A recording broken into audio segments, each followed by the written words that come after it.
Bismillahirrahmanirrahim. Assalamualaikum warahmatullahi wabarakatuh.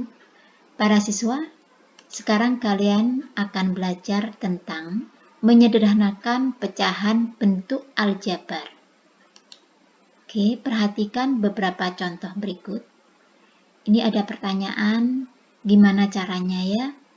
Oke, perhatikan beberapa contoh berikut. Yang bagian pertama adalah menyederhanakan bentuk aljabar. Ayo kita amati yang pertama. Ini ada bentuk aljabar 2x per 4x plus 2. Maka bentuk sederhananya adalah x per 2x plus 1. Perhatikan para siswa, dari 2x per 4x plus 2 menjadi lebih sederhana ya, x per 2x plus 1. Lalu caranya bagaimana? Perhatikan keterangan berikut. 2x per 4x plus 2 itu caranya nanti dalam menyederhanakan, pembilang dengan penyebut itu kalian faktorkan dulu. Ya. 2x ini faktornya adalah 2 kali x. Kemudian 4x plus 2, cara memfaktorkannya, ini kalian pikirkan 4x dengan 2 ini sama-sama bisa dibagi 2 para siswa. Sehingga 2 ini bisa dikeluarkan, jadi menggunakan sifat distributif ya. Jadi 2 dikeluarkan, maka sisanya nanti 2x ditambah 1. Artinya 4x dibagi 2 itu adalah 2x, dan 2 dibagi 2 adalah 1. Sehingga bisa ditulis menjadi bentuk distributif seperti ini. Jadi 4x plus 2 menjadi 2 kali 2x plus 1. Nah, kalau sudah seperti ini, antara pembilang dan penyebut ini masing-masing punya faktor 2 ya. Jadi 2 ini bisa ditisik atau istilahnya sama-sama bisa dibagi 2. Jadi 2x dibagi 2 dan 2 kali 2x plus 1 juga dibagi 2. Atau bisa ditisik, ini istilahnya ditisik ya atau dicoret ya. Sehingga bentuk akhirnya adalah x per 2x plus 1 ya. Jadi ini adalah bentuk yang paling sederhana dari bentuk aljabar ini. Oke, lanjut. Sekarang contoh yang kedua, masih dalam bab menyederhanakan pecahan bentuk aljabar. Ayo kita amati yang kedua. Di sini ada bentuk aljabar 3x plus 6y per 9x plus 12. Kita lihat bentuk sederhananya bagaimana. Bentuk sederhananya adalah x plus 2y per 3x plus 4. Perhatikan angka yang dipakai ya para siswa ya. Ini makin kecil ya. Jadi dari 3 jadi 1 ini. 6 jadi 2 ya. Lalu bagaimana prosesnya? Perhatikan berikut ini. Sama caranya yaitu kalian faktorkan atau kalian gunakan sifat distributif ya. Jadi perhatikan untuk pembilangnya 3x plus 6y ini masing-masing suku bisa dibagi 3. Jadi 3 bisa dikeluarkan ya, jadi 3 dikeluarkan. Nah 3x dibagi 3 nanti hasilnya ditaruh sini sama dengan x. 6y dibagi 3 hasilnya ditaruh sini menjadi 2y ya. Sehingga bentuk pemfaktorannya 3 kali x plus 2y. Demikian pula dengan penyebut. 9x plus 12 ini sama-sama bisa dibagi 3. Jadi 3 bisa dikeluarkan dalam kurung.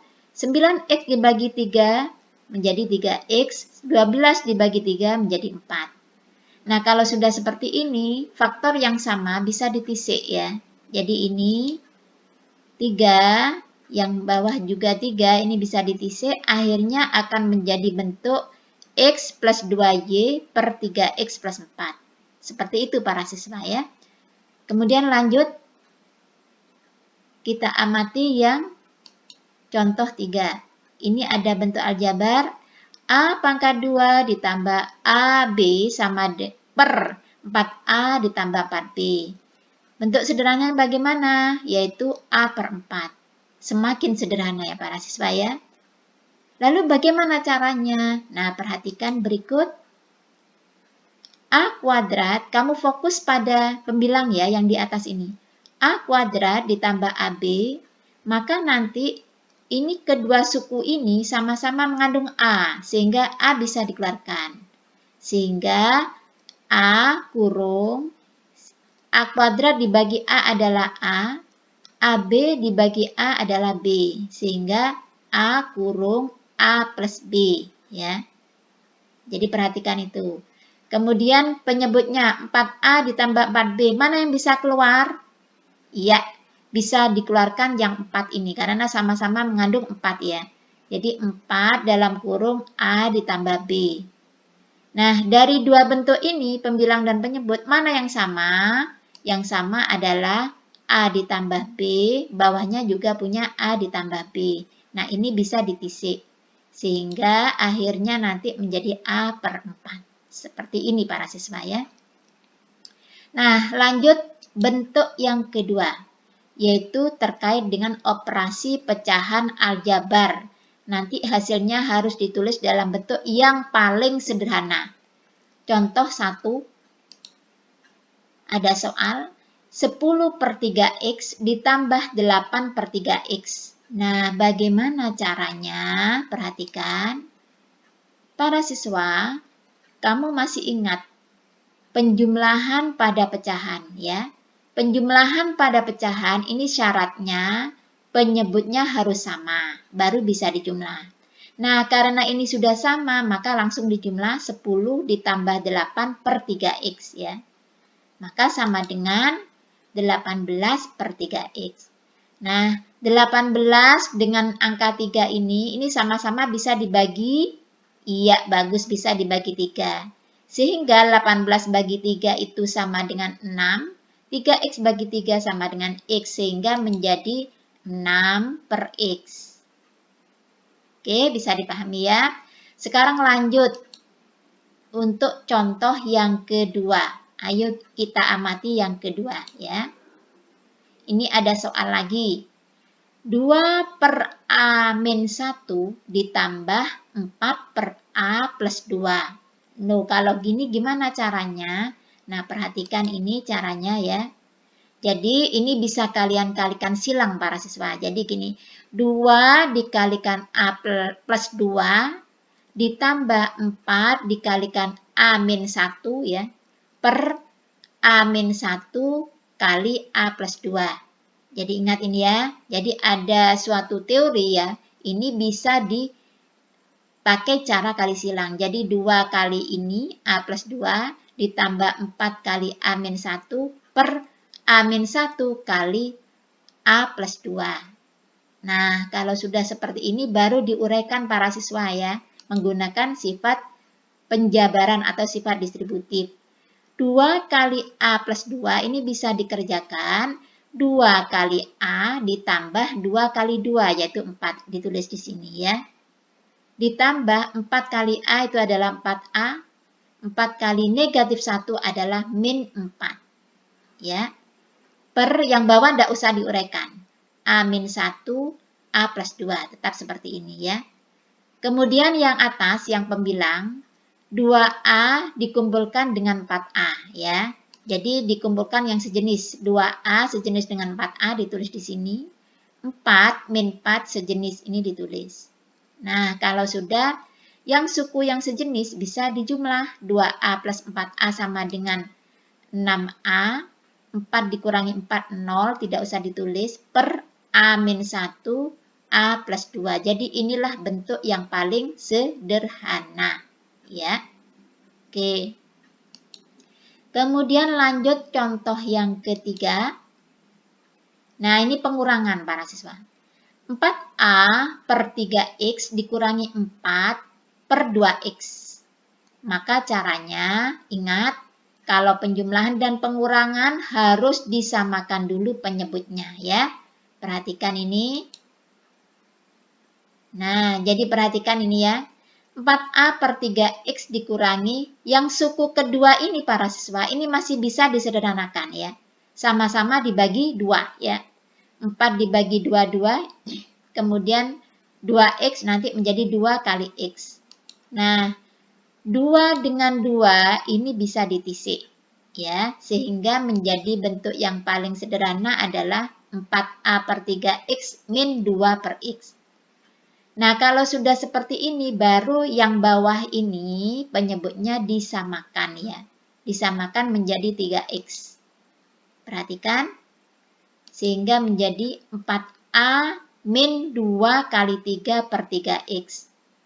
Loh, kok bisa seperti ini? Ya, 4A per 3X ini tetap ya, 4A-nya tetap. Karena sudah mengandung unsur 3X. Sedangkan yang ini kan masih ada X. Maka harus dikalikan dengan 3 supaya dia menjadi 3X. Kalau yang bawah dikalikan 3, yang atas juga dikalikan 3. Sehingga muncul 2 kali 3. Oke, bisa dipahami ya? Nah, selanjutnya dihitung sama dengan 4A min 6 per 3X. Nah, inilah bentuk yang paling sederhana. Oke, bisa dicatat ya. Oke, sekarang yang nomor 4. Nah, ini adalah operasi perkalian. 2A per 3X dikalikan 2X min 6 per 12A. Nah, bagaimana kalau dalam perkalian? Sama para siswa dengan perkalian pecahan biasa ya, pecahan yang bukan aljabar, sama caranya. Tidak perlu disamakan penyebutnya, langsung dikalikan ya. Perhatikan bagaimana caranya. Nah, ini 2A per 3X kali. Nah, yang ini, para siswa yang ini semuanya bisa dibagi 2. Maka disederhanakan dulu ya. Ini dibagi 2, ini dibagi 2 bisa, yang ini juga bisa dibagi 2. Sehingga 2 bisa keluar menjadi X min 3. Ya. Kenapa kok jadi 3? Karena 6 dibagi 2 kan 3 di sini. Ya. Kemudian yang 12A ini bisa ditulis 2 kali 6A. Ya, kan menjadi 12A itu. Nah, kalau sudah ini ditisik, tinggal 2A kali X min 3, ya, ini 2-nya hilang, per 3X kali 6A diuraikan menjadi 3 kali 2A. Ya, 6A diuraikan menjadi 3 kali 2A. Nah, unsur yang sama bisa ditisik. Ini ada 2A, ini ada 2A, bisa ditisik. Sehingga menjadi X min 3 per 9X. 3 kali 3, 9. 9X. Nah, seperti ini para siswa, cara mengerjakannya. Lanjut, contoh terakhir, yaitu contoh 5. Pembagian. XY per Z dibagi X per YZ. Maka cara pembagian itu sama dengan cara pembagian pada pecahan yang bukan aljabar ya. Itu terlebih dahulu kamu rubah menjadi bentuk perkalian dan ini dibalik ya. Kalau kalian bisa menghafalkan seperti itu ya. Jadi menjadi XY per Z kali YZ per X ya. Jadi ini. Sama dengan tinggal dikalikan aja ya. Jadi menjadi X, Y, Y, Z ya. Atau boleh dibalik X kali Z kali Y kali Y. Jadi yang atas kalikan yang atas. Asalnya X kali Y kali Y kali Z. Ini dibalik aja. X kali Z kali Y kali Y. Kenapa dibalik Bu? Karena kita menyesuaikan pada yang penyebutnya. Penyebutnya adalah ZX ya. Atau XZ, ZX atau XZ. Nah, yang sama ditisik ya. Sama-sama ditisik nanti. XZ dengan ZX sama ini ya, karena sifat komutatif ya. Sehingga akhirnya menjadi Y pangkat 2. Nah, demikian para siswa beberapa contoh soal yang bisa kalian pelajari dan semoga bisa dipahami dengan baik. Demikian, terima kasih. Alhamdulillah. Assalamualaikum warahmatullahi wabarakatuh.